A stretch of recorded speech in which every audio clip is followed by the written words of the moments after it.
went and checked my video, and I realized as soon as I turned the music on, it just shut the live stream off. So I guess from now on, I'm just going to do no music, even though it kind of pumps me up, right? But nonetheless, let's just go ahead and go through the results of week 11. And of course, I didn't add Monday's game to the only section because most people had picked the Cowboys to win, and they won, except for like maybe 6 or 7 people. So if you know you won that game, just add that in your mind. Okay, if you're 12-2, that means you went 13-2, and so forth. So the best records this week, some people did go 13-2, and in fact, one person went 14-1. And I will reveal you who he is. And guess who that is? Myself. I can't believe that I only managed to lose one game last week. And I went 13-1. Can you, or actually 14-1. Technically, I'm 14-1 because I did win the Cowboys game yesterday on Monday. So even though I didn't add it to the list, I technically did go 14-1. And so, of course, I feel like the picks have gotten a lot better since 3 weeks ago when there were a lot of upsets. People have started doing better on their picks, I noticed, and it started carrying on the last 2 weeks. Despite there were some upsets this week. Don't get it twisted. There were some upsets this week, but people still rode the storm. I mean, these divisions are still kind of going at it. RUA takes control of Division 1. Justin Kelman's Spider literally is trading places with Kyle right on the brinks. Thanasis got a little comfortable leading that Division 3. Trent T. Kirk is one of 4 people tied in first place in the Pick'em League. 115 wins. Give you a shout out. Sean K's kind of right behind. Hey, Caitlin, what's going on? Division 5, Jose got the little 1-game lead over Shelby. And then Duke Ballers got a 2-game lead over Eagles Fan for Life, Casey Kidd. Those 3 are battling it out for that division. Still, we still got time. Still got time in these picks. Look at Division 7. Look at the top 4, or literally a game within each other. Wow, that's going to come down to the final week, right? As we still got 7 weeks left in the Pick'em League. Jesse's got a little bit of a cushion lead. Green Bay Chris came out of nowhere, and it's now second in the division. So give Green Bay Chris a shout out.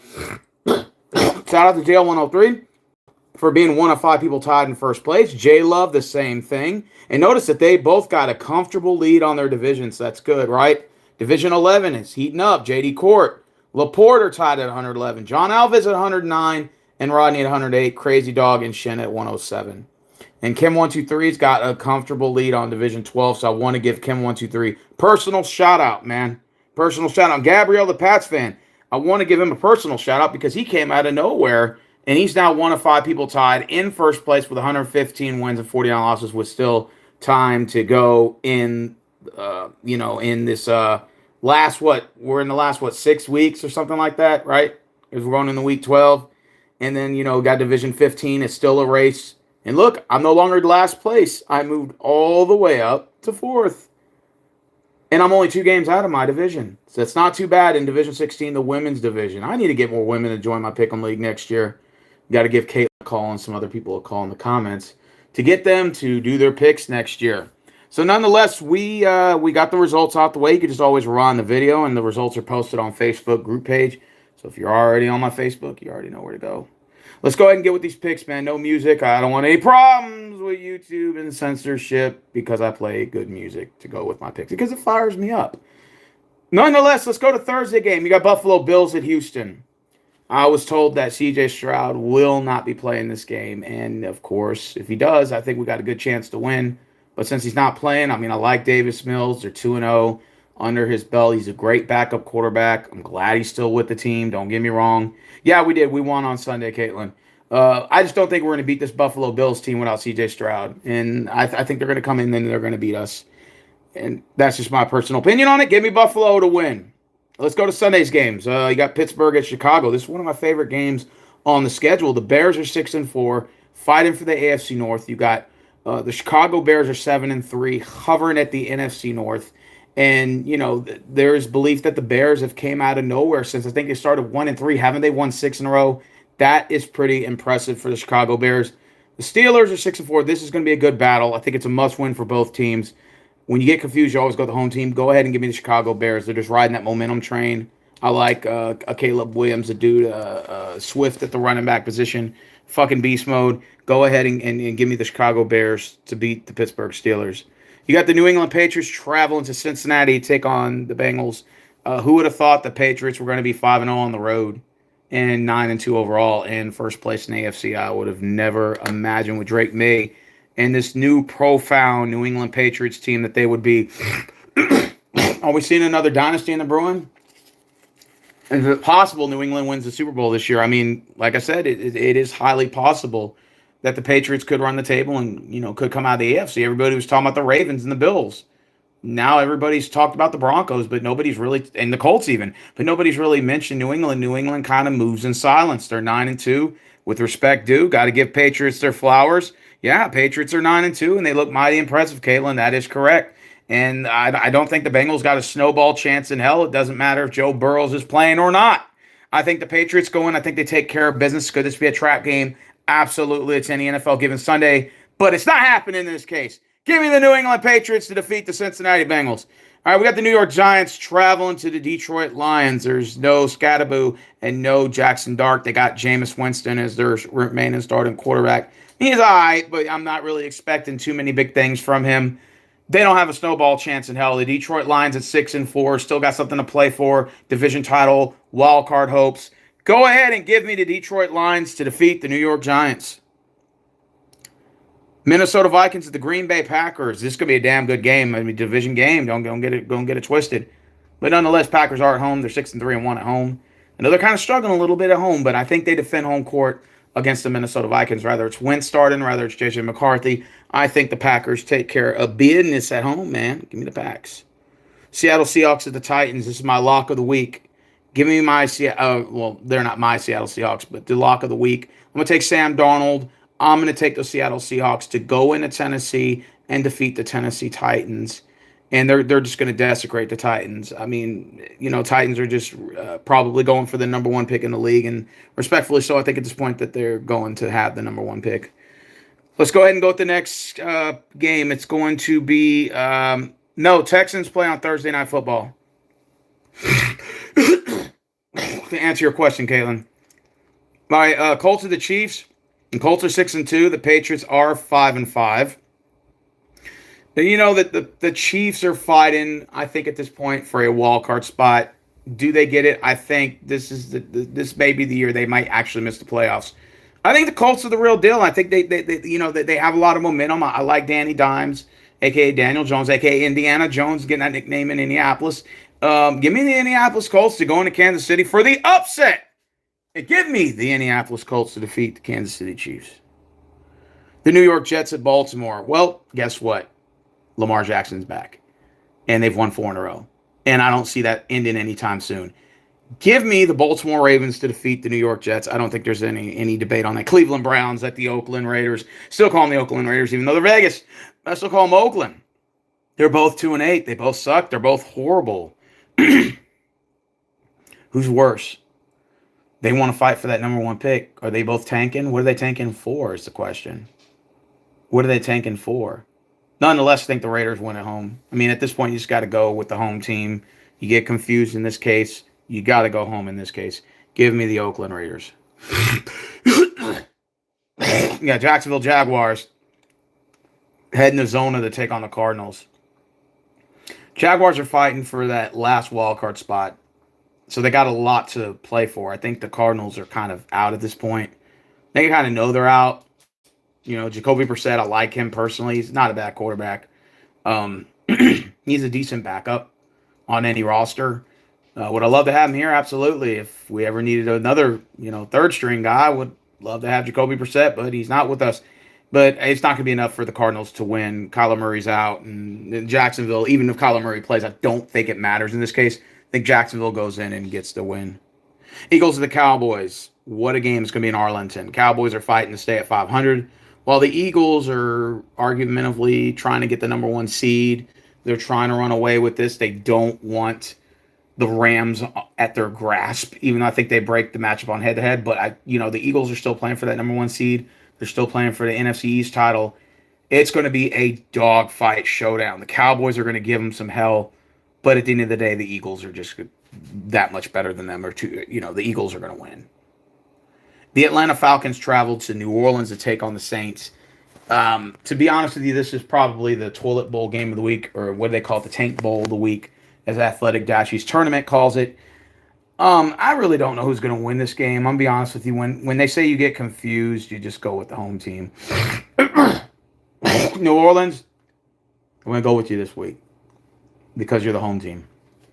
Because I really don't know who to pick in this game. Atlanta Saints. It's. I heard Penix Jr.'s injured anyway. Give me the Saints. Bucks at the Rams. Argumentatively game of the week. The Bucks are 6-4. They're kind of hanging in there. The Rams are 8-2, and they're still playing for that number 1 seed. Plus, they want to clinch that NFC West title. They want to, kind of pull themselves away from the Seahawks. They want to pull themselves away from the 49ers because they know they're still playing for that division. They're playing against the Bucks. The Bucks, they had to go up the East Coast to play Buffalo. Now they're going West Coast. I think that trip might affect them a little bit. Go ahead and give me the LA Rams to defeat the Tampa Bay Buccaneers. That's the Sunday Night Football, by the way. Monday Night Football is Carolina at San Francisco. Now, this could be a trap game. Very well much so that this could be a trap game. But I don't know in this case. I mean, I like Mac Jones. Don't get me wrong. 13 touchdowns, 6 interceptions for the year, over 2,100 passing yards. I like the resurgence of Carolina. They started the season off 0-3. And then they've, since then have won 6 out of the last, 8 games? I mean, they completely turned their season around. And the Panthers could be very well playing for the, maybe play for the NFC South title and maybe even a wild card themselves. I mean, they're still in the hunt. The 49ers know what's at stake. They're still in hunt for a wild card, possibly division.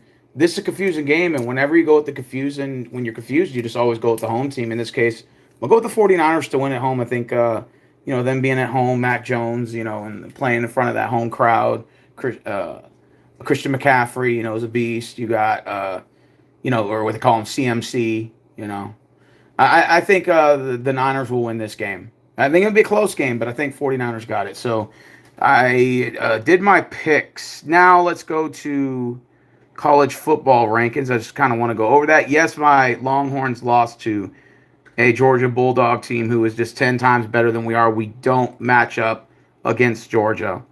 They had just released the college playoff rankings. Ohio State is number 1. Indiana's number 2. And they're set to meet for the Big Ten championships. That means a loser will automatically be ranked below once the season ends. Texas A&M is 3. I think they're probably most likely going to go up against Georgia or Ole Miss for the SEC championship, which brings Georgia to number 4. Texas Tech is number 5. Ole Miss is 6. Oregon 7. OU is 8 after that big win in Alabama. 9 is Notre Dame, and 10 is Bama. 11 is BYU, and 12 is Utah. So, of course, that's just what they're ranking it now. But remember, a non-Power 5 conference does get in, and it'll most likely be either Tulane or it'll be, I don't think it'll be James Madison, but I think Tulane ends up getting in because of that. Because of their non-Power 5 conference, they automatically get a playoff bid. So that's going to be interesting. Plus, Pittsburgh plays Virginia, most likely for the ACC championship. And I know that win might qualify them also for a playoff spot. So you may see some teams like BYU and Utah get snubbed as a possibility. It could happen. It could very well happen. But college football is very exciting. They're saying that Texas could still get in despite the fact that we did drop to 17. We would have to beat Arkansas this week. And then, of course, we got a big game against Texas A&M, who we hope remains at 3. And if we could beat them at least by 2 or 3 scores, there is a conversation that perhaps Texas could get 12 with 3 losses. It's a long shot, but they say there's a chance, a slight chance, that this could very well happen. And, Longhorns, we just don't match up well against Georgia. Georgia's just too much for us. I didn't expect us to lose 35-10. I thought we'd keep the game close because the last 2 times we played them last year, the games were close. It was like nail biters down to the wire. And then all of a sudden we just get our asses destroyed by Georgia. And it was just like, Wow. We got our asses just handed to us. And, congratulations to Georgia. But, hey, Georgia, look, you still got to play A&M for the SEC championship game if assuming you guys went out. Because remember, you still got Ole Miss on your heels. And Ole Miss could end up replacing one of you two. Especially if we beat A&M. Georgia could jump A&M. Could Ole Miss jump A&M? And could it be Ole Miss and Georgia for the SEC championship if Texas Longhorns beats the Aggies? It is possible that scenario could play out. It's going to be very interesting to see how college football plays out the final 2 weeks, because we got the final 2 weeks of the season this week and next, and then we still got a championship week, and then after championship week, then they'll officially have the college playoffs out. So I'm really excited about college football, and don't get me wrong, with the NFL, I'm still excited about the NFL season as the season is going to twine. Next week is Thanksgiving, gobble gobble, where it's going to be 3 games on Thanksgiving Day. In case if you guys aren't aware of that, it's I know the Cowboys and the Lions always play on Thanksgiving Day. I don't know why, but they always play Thanksgiving Day, and that should be next week. So let's look at the games for next week, and plus we'll be entering in the week of December. So yeah, next Thursday for the Thanksgiving gobble gobble turkey games, we're gonna have hold on real quick, that was an ad. Apologize. You're gonna have the Packers at the Lions. You're gonna have the Chiefs at the Cowboys, and the Cincinnati Bengals at the Baltimore Ravens. And then for Black Friday, you got to have one game at 2 p.m. It's going to be the Chicago Bears at the Philadelphia Eagles. That is going to be a nice matchup going into the Friday game. And then, of course, the rest of the games are on Sunday. But, yeah, 3 games, Thanksgiving Day, Packers at Lions. Seems like they're always on Thanksgiving. Packers and Lions, Packers and Lions, Packers and Lions. And then you got Chiefs at them Cowboys. That's going to be a good one, too. Both teams are hovering at 500. It's going to be very interesting. And then, of course, the 7:20 game, you got Cincinnati at the Baltimore Ravens, which I think the Ravens will win that game. In fact, it is possible I think the Ravens could win out. And it is, what if the Ravens went out and go 12-5? Wouldn't that be crazy? You start the season off 1-5, you win 11 in a row. I hate to say it, but these Ravens are not the same team my Texans beat to give them that 1-5 start. We are seeing a resurgence in Baltimore. They could come out of the AFC. Who knows, even win the whole damn thing. Like I said, the NFL is very interesting at this point. Storylines. This is right around the time of the year where it's all about the perfect stride, hitting that stride. And thus, we still got, like I said, how many weeks left? 12, 13, 14, 15, 16, 17, 18. So we got 7 weeks left. Anything can happen in 7 weeks.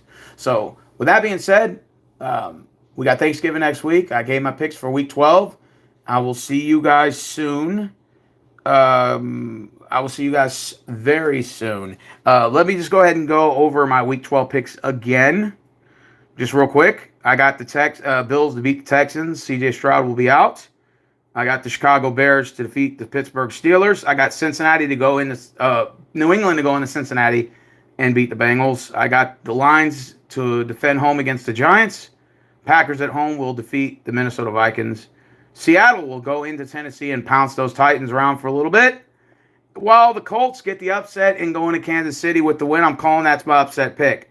Baltimore Ravens to defend home field and beat the New York Jets, the Jets, Jets.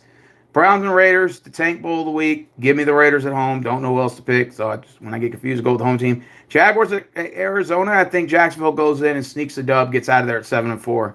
Eagles at Cowboys, game of the week. I think it's going to be a very close game. I'm looking at Eagles 22, Cowboys 17. Falcons Saints, when you get confused, you just go with the home team. Give me New Orleans, I guess, at home. And Bucks at Rams. I'm going to go with the LA Rams at home to defeat the Tampa Bay Buccaneers. And, of course, Monday Night Football. This very well could be another trap game. But I think Mac Jones, CMC, the Niners fend off the Carolina Panthers. And I'm going to take the San Francisco 49ers to win on Monday Night Football. And those are my picks for Week 12. You guys take care.